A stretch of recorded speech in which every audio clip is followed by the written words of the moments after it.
Good morning. Today is Saturday, March 9th, and tonight we start daylight saving time. Just a quick heads up to bring you into the future. On Thursday night, President Biden gave the State of the Union speech, and I watched the rerun of it. And in my mind, he was very strong, very competent. He didn't bumper. He got to the point and he made strong points. He called out Trump. Straight out what he had said about Putin was dangerous and unacceptable. Golden Trump were telling Putin, do whatever the hell you want. Is that what we do? Do we encourage dictators? No. So Biden was right on the money there. He said it was outrageous and dangerous. And Kamala Harris, who was sitting behind him, stood up to clap. And Mike Johnson, who was also sitting behind him, just sat there with a grim face. The Democrats in the audience stood up and clapped, and the Republicans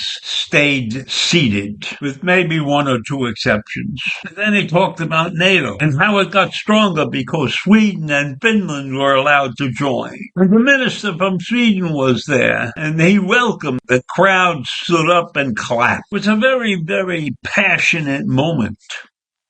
On to call out Russia, to call out Putin, to tell them that the U.S. would not bow down, that the U.S. and NATO, which is the strongest military alliance in the world, will stand up to anything that Russia or any other foreign nation wants to throw at them. And that's what he told them. And the crowd went crazy, but Mike Johnson sat there and clapped a little bit while Kamala Harris was jumping out of her seat.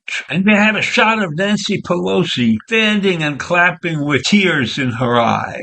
So they were very passionate about what Biden was saying there. This was a speech that should put the country at ease and recognize the fact that maybe he bumpers from time to time. He is still very strong and still very potent. This was a fiery speech, no holds barred. He let it all hang out there. He was tough. He was hard. Meant business. This State of the Union was much more powerful than his previous states of the Union. He meant business. He was displaying his energy, and he was eager to engage with the Republicans. It was a starkly political speech, and he and his aides hope that this will put aside any Democratic jitters that the Democrats have. Hopefully, it will stop that group of people who are worried about his political prospects. Clearly, there were moments that indicated that this speech had political implications. He mentioned ex-President Trump 13 times during this speech. And one of those times was the reference to the insurrection on January 6th. And he went after those election lies. And he said that was the gravest threat to democracy since the Civil War. And let people listen to that mere fact instead of following Donald Trump to the ends of the earth. It's time for people to give up the myth and recognize the truth. J6 was a threat to our democracy. Covered in his speech abortion and immigration and taxes and other things. And he repeatedly created an image that contrasted with Trump. And the Democrats in the audience kept backing him up with cheers. So this was a clear sign of how Biden views the upcoming general election. In his mind, nothing but the future of the American American democracy is on the ballot.